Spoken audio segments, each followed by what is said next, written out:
আপনি একটু আগে বললেন আমাকে যে কবুতরের বাচ্চা খাওয়ার জন্য, তো কবুতরের বাচ্চার ওজন কতটুকু? একটা কবুতরের বাচ্চার ওজন তো 200-300 গ্রাম, তাই না? 200-300 গ্রাম একটা ওজনের একটা পাখির মধ্যে কি পরিমাণ আয়রন থাকবে? কমই তো থাকবে। তো অনেক সময় কি বলে মুরগির বাচ্চা খেতে বলে রোগীরা, তো এটাও ভুল। বিষয়টা হচ্ছে আপনি মুরগির বাচ্চা খাইলে যতটুকু আয়রন আপনার শরীরে ঢুকবে, আপনি যদি একটা বড় মুরগি খান এর থেকে অনেক বেশি আয়রন ঢুকবে। আচ্ছা, যে জিনিসটা বেশি বড় তার ভিতরে আয়রনও তত বেশি। বেশি থাকবে।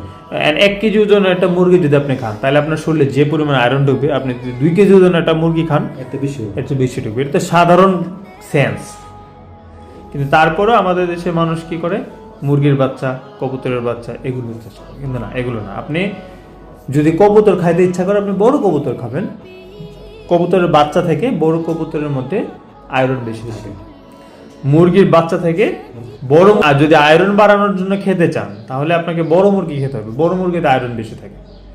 যদি ডিম খেতে চান, মুরগির ডিম ছোট, আয়রন কম। হাঁসের ডিম বড়, আয়রন বেশি। যেটা বেশি বড় এটাতে আয়রন বেশি থাকে, স্বাভাবিক। হ্যাঁ।